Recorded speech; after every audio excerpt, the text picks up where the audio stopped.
O primeiro período da Segunda Guerra Mundial ficou conhecido como Guerra da Mentira. Isso porque, apesar da declaração do estado de guerra da França, dos Estados Unidos e da Alemanha nazista, além de várias invasões que aconteceram na época, não houveram verdadeiros combates armados. O campo de concentração Auschwitz, localizado no sul da Polônia, foi o campo de extermínio em que houve o maior número de mortes entre os anos de 1940 e 1945, em que mais de 1 milhão de pessoas morreram, número superior a todas as mortes que ocorreram nos Estados Unidos e no Reino Unido em toda a Guerra Mundial.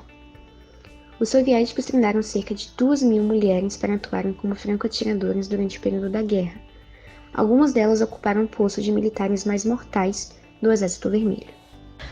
No dia 15 de agosto de 1942, o comandante do submarino alemão U-507 e capitão de corveta ordenou que a embarcação mercante brasileira Baepend fosse bombardeada. A ação foi fatal e morreram 215 passageiros e 55 tripulantes, oriunda da maior guerra que a humanidade conheceria. Outros navios foram atacados depois nas principais cidades do país e mais mortes foram contabilizadas. Em protesto à violência, manifestantes foram às ruas e exigiam a proposta e a declaração de guerra contra a aliança político-militar formada pela Alemanha, a Itália e o Japão. Em 22 de agosto de 1942, o presidente da República, Getúlio Vargas, declarou o estado de beligerância contra o eixo, ou seja, guerra. Aquela era a maior guerra da história, pelo seu volume, e pelo que se diz, não foram os brasileiros que chegaram até a guerra, e sim a guerra foram até eles. Na Alemanha, a guerra já foi mais intensa, porque ela já havia sido derrotada na Grande Guerra de 1914 e os alemães foram submetidos à perda de territórios e ao pagamento de reparações da guerra e à redução das forças armadas. Medidas tais estas que provocaram um certo ressentimento na população. Combinado às crises econômicas, abriu espaço para que o Partido Nacionalista Socialista Alemão dos Trabalhadores crescesse. Os nazistas desenvolveram uma política de exaltação da nacionalidade germânica e começaram a perseguir os judeus e os comunistas, acusados de traição. Segundo eles, a Alemanha deveria se tornar a principal nação mundial por conta da superioridade racial do seu povo. A Alemanha precisava desenvolver-se internamente como uma forma de preparação para recuperar seu território perdido e ocupar o que pertencia ao povo inferior. O governo nazista conquistou admiradores ao redor do mundo, inclusive no próprio território brasileiro, por aqueles que viam eles como um exemplo de sucesso, de combate no conflito e controle ao conflito. A diplomacia agressiva alemã retomou os territórios perdidos e adquiriu outras potências, como a Inglaterra e a França. Para tal, desenvolveram a estratégia, a Guerra Relâmpago. Movimento este que combinava ataques aéreos com movimentos blindados, desestruturando as fronteiras inimigas. A Inglaterra e a França haviam declarado guerra à Alemanha, mas não enviaram forças para o combate. Nessa fase, as potências estavam imergidas em uma guerra restrita a um bloqueio marítimo britânico contra o fluxo de produtos importantes para o esforço bélico do inimigo.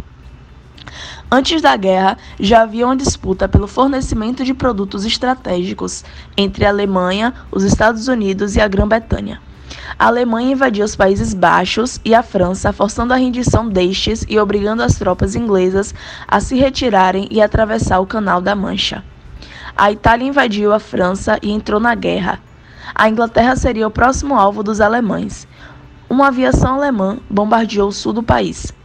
O sucesso dos ataques alemãos começavam a preocupar as autoridades americanas, que, apesar de manter-se aparentemente neutros, apoiavam a Inglaterra. Em outubro de 1940, a Itália invadiu o norte da África. Os ingleses deslocaram tropas para a região afetada e derrotaram os italianos, que foram auxiliados pelos alemães, se recuperando e dominando o norte da África, dando aos alemães uma vantagem. Os americanos, por sua vez, previam a invasão alemã no litoral do Nordeste brasileiro, tarefa que seria facilitada por uma espionagem nazista no continente. As defesas brasileiras eram fraquíssimas para resistir. Os invasores poderiam atacar o Canal do Panamá, ameaçando a circulação de bens e materiais estratégicos para os Estados Unidos. Eles declararam guerra contra o eixo e exigiram posicionamento dos outros países americanos. A maioria dos países latino-americanos romperam as relações diplomáticas com a Alemanha, Itália e Japão na Conferência do Rio de Janeiro, desconstruindo a neutralidade brasileira. O Brasil concentrava os principais esforços de negociação pela sua localização privilegiada e seus recursos abundantes. Mas havia um choque de interesse. Os norte-americanos queriam enviar militares para a construção e administração das bases, já que o governo brasileiro não queria receber soldados. Somente armas e recursos norte-americanos para organizar sua defesa. Somente após muita negociação foi autorizado o uso das bases do Norte e Nordeste brasileiro, as Forças Armadas norte-americanas. E o governo brasileiro, que desde o início se dizia neutro, começou a se aliar aos Estados Unidos. Com a Guerra de 1940, muitos navios com suprimentos do Canadá e dos Estados Unidos foram perseguidos e bombardeados, fazendo com que tais suprimentos e tripulantes acabassem parando no fundo do mar. Os alemães conseguiram dominar uma região, o que vos dava uma vantagem enorme sobre alguns outros países. As tropas e defesas costeiras do Brasil eram bastante frágeis. Logo, os invasores poderiam atacar facilmente o Panamá. Algum tempo depois, houve o rompimento das relações neutras brasileiras, fazendo com que, de uma forma ou de outra, o Brasil se aliasse aos Estados Unidos. O Brasil realmente tinha uma das posições mais privilegiadas pelos seus recursos agrícolas abundantes, extrativos e minerais. Às vésperas da guerra, a Alemanha e Estados Unidos tentavam tratar com o Brasil acordos e algumas coisinhas mais. Havia quem dissesse que o atalho para o desenvolvimento econômico e social de um país era a guerra, mas não se pensava na dificuldade e tristeza que isso tudo geraria. Os brasileiros possuíam dilema em relação à sua política externa, tanto por conta das convicções ideológicas, quanto por conta do pragmatismo, por não confiarem nos norte-americanos para o fornecimento de equipamentos que o país necessitava. Compreendendo a fragilidade dos brasileiros, Getúlio Vargas ficou equidistante, até que a aproximação com os Estados Unidos se tornasse inevitável. Os brasileiros e os norte-americanos discordavam de onde o país poderia sofrer um possível ataque. Os brasileiros achavam que seria no norte, e os americanos no sul. Os Estados Unidos mandou armas e projetos de ocupação no norte e nordeste. A questão siderúrgica também era bem discutida. O governo dizia que os investimentos para o Brasil deveriam vir de empresas privadas, norte-americanas. Só que essas não estavam interessadas em apoiar um país que sempre exportava minério de ferro para suas próprias empresas, gerando um impasse entre os países. Os norte-americanos começaram a desconfiar que o governo de Getúlio Vargas era fascista. O discurso foi desmentido, mas a preocupação do mesmo preocupou os aliados. Em setembro de 1940, foi assinado um acordo para construir siderúrgica no Brasil. O acordo liberava 20 milhões de dólares. O término da construção acabou em 1946. Essa campanha de siderúrgica se tornou um símbolo de uma nova fase da industrialização brasileira e do apoio dos brasileiros aos aliados na Segunda Guerra Mundial. A rigor, a guerra foi sentida pelo cidadão comum de duas maneiras: através das estratégias do governo do Estado Novo de construir um fronte interno, no qual se visava a mobilização dos trabalhadores pela defesa do país e pelo aumento da produção. A segunda maneira foi através da escassez e do encarecimento de produtos de consumo cotidiano, devido às dificuldades de importação e da especulação com os preços de gêneros de primeira necessidade. Para as autoridades do Estado Novo, qualquer forma de desenvolvimento na guerra poderia produzir repercussões perigosas para a sobrevivência do próprio regime. A solução encontrada foi original. No âmbito externo, apoiar os aliados em nome da democracia e das liberdades no âmbito interno. Assim, ao mesmo tempo que o governo brasileiro direcionava sua posição na guerra. A produção de borracha acompanhou um insucesso de seus trabalhadores. Das 35 mil toneladas por ano aguardada pelos aliados, apenas 22 mil foram produzidas. Quando a guerra acabou, reduziu-se drasticamente a demanda pela borracha amazônica. Como não foram realizados investimentos na infraestrutura econômica da região, a Amazônia retornou a sua fraqueza diante da guerra, fazendo com que todos os milhares de trabalhadores que acreditavam nos anúncios da aventura amazônica e sobreviveram às dificuldades da Batalha da Borracha ficassem abandonados à sua própria sorte. Houve mudanças em relação aos trabalhadores da cidade por conta da guerra. Após um decreto de mobilização nacional para a guerra, os trabalhadores seriam usados como soldados de produção, a expressão denominada por Vargas em um discurso. Isso significava uma desvantagem em relação ao trabalhador, pois vários direitos trabalhistas conquistados anteriormente, como a limitação da jornada de trabalho e o pagamento adicional por horas extras, foram suspensos em nome da batalha de produção.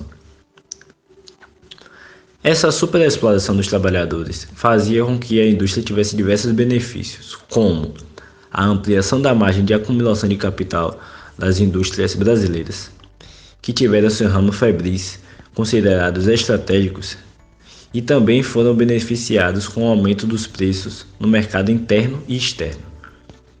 Porém, o aumento de custo de vida foi uma contrapartida para a classe trabalhadora, pois os preços dos produtos que antes da guerra eram destinados ao mercado interno e que durante a guerra foram requeridos para exportação, tiveram seus preços inflacionados.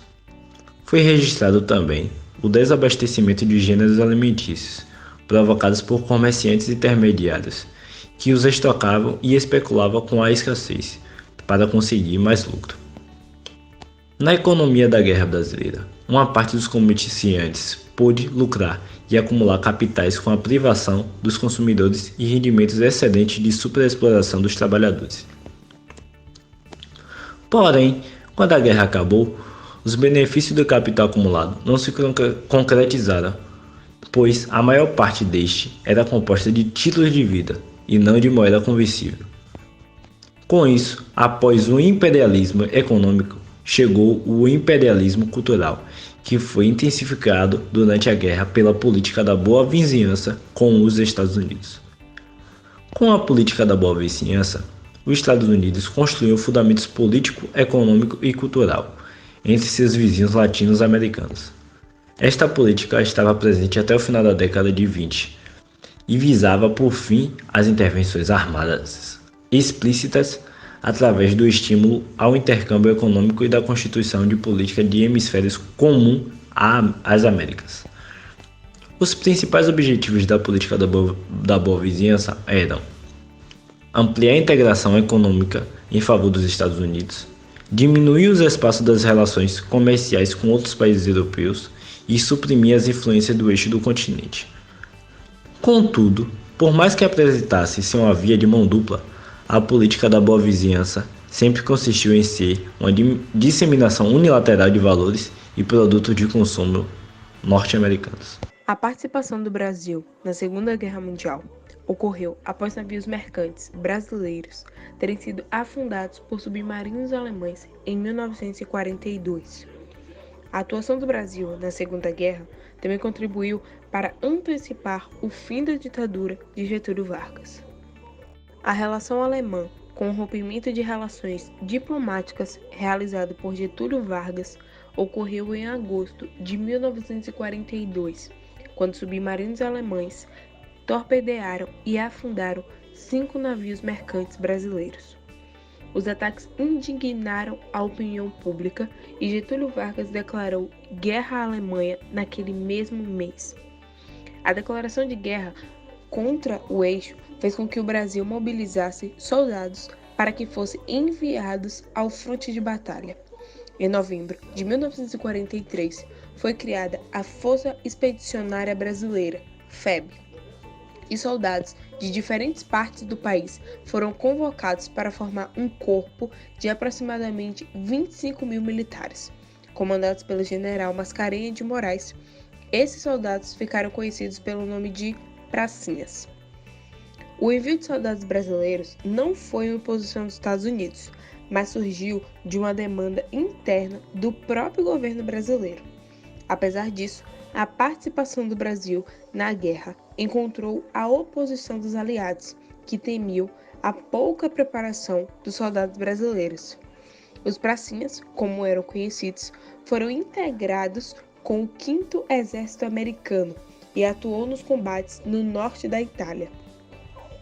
A princípio, o exército brasileiro mostrou-se mal preparado e equipado para a guerra, e isso ficou evidenciado em um primeiro combate, no qual, de acordo com o historiador Thomas, os brasileiros sofreram pesadas baixas contra os alemães e foram obrigados a recuar.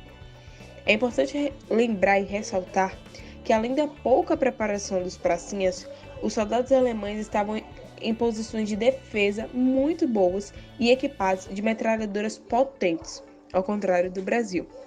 Após ser reequipado e passar por novo treinamento com os soldados americanos, o exército brasileiro foi lançado novamente à batalha e teve participação na Batalha de Monte Castelo, cuja conquista foi realizada em fevereiro de 1945. Ao final da guerra, a atuação brasileira havia resultado em 454 soldados brasileiros mortos em combate. Com a ocupação aliada em determinadas partes da Europa, o exército brasileiro recebeu o convite para auxiliar na ocupação da Áustria, porém o Comando Militar do Brasil rejeitou o convite. Para conseguirmos entender as consequências da guerra para as pessoas que efetivamente participaram, a gente precisa lembrar que a maioria dos expedicionários, eles foram recrutados no meio civil, nas classes mais pobres e baixa de escolaridade. E para que eles estivessem treinando e embarcados para a guerra, eles precisaram passar pela retirada de suas famílias, escola e trabalho, o que por lei teria o direito de retomar os seus trabalhos e estudos no retorno ao seu país. Os expedicionários vitoriosos, eles foram recebidos com festas em homenagem das maiores concentrações populares da história brasileira. E aí depois, ao passar do tempo, foram surgindo diversas dificuldades na reintegração social. E um dos maiores problemas foi na reintegração profissional, porque as leis elas determinavam que a retomada dos empregos, mas nem sempre isso era cumprido. E mesmo quando isso acontecia, era frequente as dispensas depois da readmissão, sob o argumento da inadaptação, incompetência ou problemas de relacionamento. O fato de que muitos desses expedicionários serem convocados justamente na faixa etária de aprendizagem profissional. Quando eles voltaram da guerra, já não tinha emprego nem formação. O que, segundo as associações de ex-combatentes, criadas logo após o seu retorno, o emprego entre os veteranos do Brasil era contabilizado, os desempregos, eles eram contabilizados em milhares e milhares. E essa situação ela só contrastava que os seus colegas de linha de frente, os veteranos da guerra norte-americana, passaram a somar milhares de representantes de um alto custo para cofres públicos, que tinham do seu governo no país uma completa reintegração social e profissional. Já que no Brasil, o governo ainda tentou solucionar o problema decretando leis, onde o cumprimento nunca foi seguido de verdade, né? E aí só em 1988, depois da nova Constituição Federal, que os veteranos de guerra, eles conseguiram conquistar o direito de uma pensão especial e com reconhecimento de seus sacrifícios na linha de frente. Só que esses benefícios, no entretanto, chegaram muito tarde para a maioria deles. E dentre os 25 mil expedicionários, pouco de 10 mil estavam vivos e quando o reconhecimento foi aprovado. E aí, por conta da confusão política e histórica, nem sempre bem intencionada, a imagem dos ex-combatentes brasileiros ela foi associada aos milhares de participantes do golpe de 1964, devido à identidade equivocada que a FEB reuniu em fileiras brasileiros de todas as classes, regiões, etnias e posições políticas, inclusive as comunistas. Soldados, aviadores e enfermeiras combateram ao nazifascismo e deram em si a contribuição máxima que se pode exigir de um cidadão, que era defender a própria como o risco da própria vida. E essa contribuição ela tinha sido pequena se comparada com as cifras de milhões que a Segunda Guerra Mundial exibiu.